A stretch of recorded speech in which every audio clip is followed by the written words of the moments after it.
orang itu cara berpikir nuruti nafsu, itu yang bahaya. Makanya Quran ngeritik ara'aita man ittakhadha ilahahu hawa. Orang yang cara berpikir itu nuruti hawa nafsu. Kalau zaman Nabi, zaman sahabat, zaman ulama itu enggak seperti itu. Sehingga cara berpikir itu mudah. Makanya kata Nabi absyiru ya ma'syaral muslimin kata. Kamu harus senang ya ma'syaral muslimin. Allah sekarang buka pintu langit yang sebelumnya enggak pernah dibuka. Dan Allah yubahi bikum malaikatah, dan Allah membanggakan kamu kepada para malaikat. Kenapa?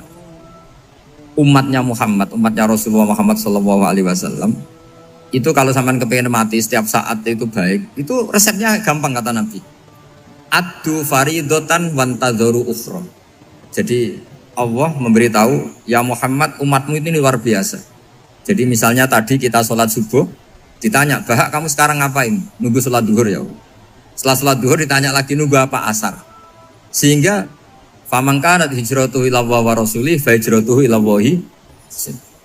Jadi kalau ya sudah ini tak ijazahkan. Kalau setelah sholat subuh nunggu apa? Duhur. Setelah duhur nunggu.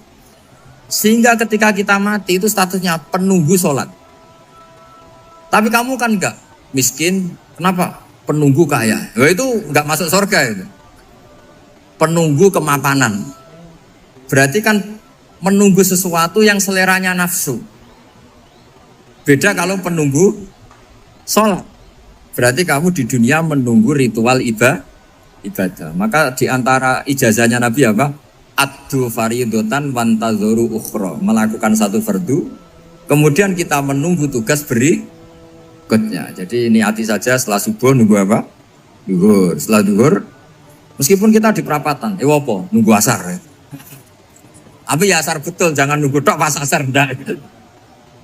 Jadi sebetulnya umat ini gampang sekali. Jadi di antara kebanggaan Allah, yubahi itu Allah bangga dengan malaikatnya adalah umat ini adalah addu faridotan wantadzoru ukhra, melakukan satu fardu kemudian menunggu fardu yang lain. Dari mengkhidmati kampus, ingin mengkhidmati masyarakat, dari satu masyarakat lokal Semarang menjadi sampai sekarang sampai Banjarmasin, Unisula mau bikin kampus di sana terus gitu. Dari satu tugas ke tugas yang lain. Makanya Islam diajarkan setelah satu tugas selesai, faida faruh tafan so. Jadi sehingga hidup kita itu dinamis. Dari satu kebaikan menunggu kebaikan lain, dari satu kebaikan menunggu. Sehingga hidup kita ngapain? Nunggu satu kebaikan. Ini sudah masuk faman kanat hijratuhu ila Allah wa rasulih fa hijratuhu ila Allah wa rasulih. Sehingga bayangkan kalau kita direkam Allah. Gusti kula ampun mati nak dereng sugih. Wis melarat puluhan tahun, sakit, nunggu sesuatu sing sifatnya nafsu, kepengin sugih. Sugih tok jak cukup. Tahu buruhno wong sing tau ngenyek ndekne lho, itu kan urung-urung wis dendam. Saya belum mau mati sebelum kaya dan buruhkan orang yang pernah melecehkan saya. Wis ngono akhirnya mati urung sugih. Berarti wis fakir matine hasud. Semua itu ngenes dunia akhirat kan kira-kira seperti itu. Kamu santai aja kalau fakir berarti meringankan hisab karena ada banyak harta. Yang mau dihisab papanya enggak punya apa-apa. Jadi saya mohon sekali ya, Islam itu mengawal kebahagiaan. Sebab itu sampai bahagia itu menjadi perintah Islam, qul bi fadlillah wa bi rahmatihi fa bidzalika falyafrahu. Karena dengan bahagia bi taat diharapkan orang Islam itu tidak bahagia atau cari kesenangan lewat jalur apa Mas. Sehingga ciri utama wali apa? Ala inna awliya Allahi la khaufun alaihim walahum yahzanun. Sehingga ulama dulu itu rileks-rileksnya. Termasuk yang saya ceritakan tadi, Imam Ahmad, Imam Syafi'i, itu melihat apa saja rileks.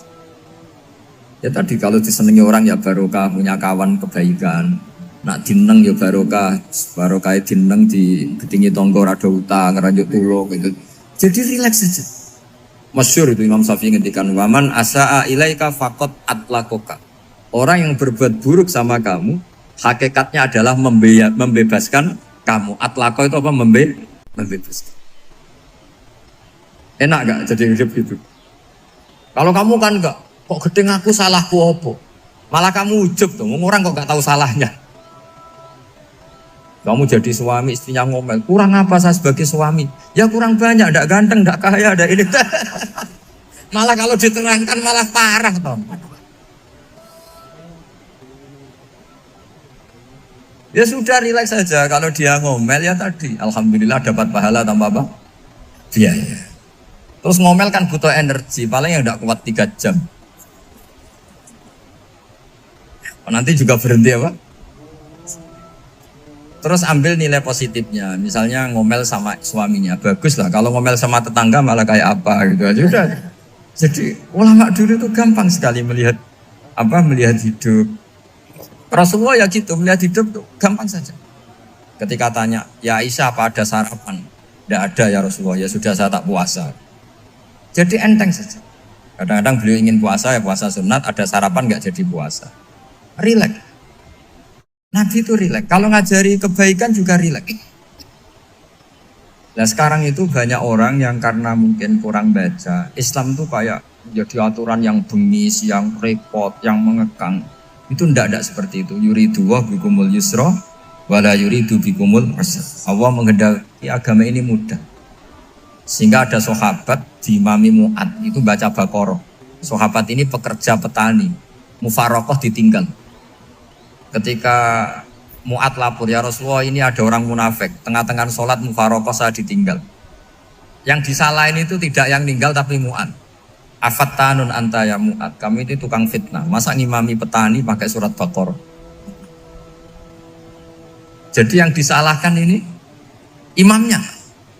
Kalau kamu jadi imam, sholatnya ya yang cepat. Makanya terus banyak orang kecepatan karena tadi. Jadi Nabi itu enteng sekali. Jadi apa ya? Nabi itu beda dengan yang kita bayangkan beda. Nabi pernah ngaji di masjid, kemudian ada tetangga lewat pakai cangkul ke kebun. Semua sahabat gerutu. Ini orang tidak benar. Ada Nabi ngaji ditinggal saja ke kebun, tidak ikut ngaji. Jawabannya Nabi tidak. Itu bagus, itu ikut sunnah saya. Kenapa ya Rasulullah? Dia kerjanya nyari halal. Dan untuk menghidupi keluarganya itu juga ajaran saya. Sehingga yang ngaji ya ajarannya Nabi, yang nggak ngaji karena kerja mencukupi keluarga juga ajarannya Nabi. Segampang ini. Oh, kalau kayaknya kamu kan, wes gak roh akhlak kan gitu. Nabi rileks saja Nabi. Sampai bisa lihat itu di bab Fadhailul Kasbi. Makanya ini penting sekali supaya orang itu berpikir Islam atau mendakwahkan Islam itu berdasar sanad ya yang muttasil yang pernah dilakukan Rasulullah SAW. Sesuatu yang dilarang Allah itu pasti madharat. Maka untuk melarang seseorang bergantung sama narkoba misalnya atau hal-hal yang bahaya pada fisik, itu satu tentu bagi ahlullah, tentu karena takut Allah. Tapi banyak masyarakat yang memang benar-benar bisa meninggalkan narkoba karena efek buruknya ganja. Bahwa itu mengakibatkan sakau, mengakibatkan tidak sadarkan diri, mengakibatkan kebangkrutan ekonomi macam-macam. Sehingga mereka benar-benar benci sama yang namanya narkoba. Jadi di antara manhajul Quran itu kalau mentakbih, memburuk-burukkan maksiat itu mesti dikritik innahu kana fahisyah. Innahu kana fahisyata wa maqta wa sa'a sabila. Innahu kana fahisyata wa sa'a sabila. Diulang beberapa kali. Sehingga dibutuhkan kecakapan untuk menganggap satu hal yang buruk itu fahisyah, sesuatu yang enggak rasional, sesuatu yang tidak positif, sesuatu yang pasti berdampak negatif. Sehingga kalau misalnya tadi dibacakan oleh Qori, kuntum khaira ummatin ukhrijat linnasi ta'muruna bil ma'ruf wa tanhauna 'anil munkar. Untuk berhenti dari kemungkaran itu satu takbihun litilkal munkar atau litilkal mungkarat, bahwa mungkarat itu kita cap, kita stigmasi bahwa itu buruk sekali. Seperti Nabi mengajarkan pemuda tadi, masa kamu suka ibu kamu digitukin lelaki lain, putri kamu, bule kamu, bude kamu, sehingga orang ini pikirannya termindset betapa buruknya zina. Sama seperti kita sukses memindset betapa buruknya narkoba, betapa buruknya bahan-bahan terlarang. Begitu juga seterusnya, terus pengkhianat dan sebagainya. Tapi problem manusia adalah dia itu akan mencari kebahagiaan atau kesenangan sesaat. Maka caranya gimana? Keinginan senang lewat maksiat ini dilawan dengan nyaman dengan taat. saya ulang lagi, nyaman dengan taat. Sehingga ulama dulu punya kalimatul munajat, artinya kalimat hubungan pribadi sama Allah yang menjadikan orang itu nyaman. Dan ini yang diajarkan kitab-kitab tasawuf. Kitab tasawuf itu sukses mengajarkan melihat alam raya ini semuanya nyaman, termasuk yang mengecewakan. Itu dianggap nyaman. Saya berkali-kali mengajarkan ilmu ini karena ini musalsal ila Rasulillah SAW. Itu pernah suatu saat Imam Ahmad itu dipanggil sama tetangganya, anak muda. Tentu Imam Ahmad ini orang yang sangat soleh, sangat waroi, sangat tunduk sama perintahnya Allah dan Rasul. Pemuda tadi manggil, ya Ahmad, datang ke rumah saya. Imam Ahmad datang. Setelah sampai ke pemuda tadi, sudah pulang lagi, saya tidak butuh kamu. Pulang lagi. Setelah sampai rumah dipanggil lagi, ya Ahmad, datang lagi. Datang lagi. Oh, saya tidak jadi butuh, pulang lagi. Sampai 3 kali. Dan itu perangai ekspresi Imam Ahmad itu atau ulama lain yang sesoleh beliau itu nyaman, indah. Beliau tetap senyum-senyum, nyaman. Beliau tidak tersinggung, tidak terprovokasi, ya pokoknya tidak tersinggung, kelihatan nyaman. Lama-lama pemuda ini terus tanya, ya Ahmad, kamu saya perlakukan seperti ini kok tidak tersinggung? Kamu senyum-senyum saja, happy-happy saja. Jawabnya Imam Ahmad itu unik. Wahai pemuda, saya kamu panggil itu senang sekali. Karena kata Nabi, kalau kamu iman dengan Allah dan Rasul, maka hormatilah tetangga. Jadi saya senang. Karena nuruti perintah Allah untuk menghormati tetangga. Jadi tidak ada urusannya dengan kamu. Kagetnya kayak apa? Jadi dipanggil tetangga ya senang karena melakukan perintahnya Allah dan Rasul, yaitu ikramul jar, fal yukrim jarum. Disuruh pulang, kamu ingin saya pulang, ya saya pulang. Disuruh datang, ya saya datang. Jadi saya tidak tersinggung, saya tidak ada urusan dengan kamu. Urusan saya dengan Allah Subhanahu wa Ta'ala. Itu kalau bapak-bapak istrinya ngomel terus sabar itu ya bagus. Saya tidak punya urusan. Kalau kamu terprovokasi oleh istri, berarti kamu didikte oleh makhluk. Masa seorang rektor didikte makhluk? Kan tidak keren. Apalagi seorang Habib didikte makhluk, kan nggak keren. Yang bisa mendikte kita hanya Allah Subhanahu wa Ta'ala. Dan Allah mendikte kita, mengajarkan ya wa ashiruhunna bil ma'ruf fa in karihtunna fa'asa an takrahu shay'a wa yaj'alallahu fihi khairan katsira. Jadi cara melihat istri kita bawel gitu atau cerewet, alhamdulillah ini ada pahala tanpa modal, cukup sabar. Kalau istri kamu sedang mesra, malah mintanya ke mall, malah biayanya tinggi. Murah mana dapat pahala dimarahin sama saat mesra minta ke mall?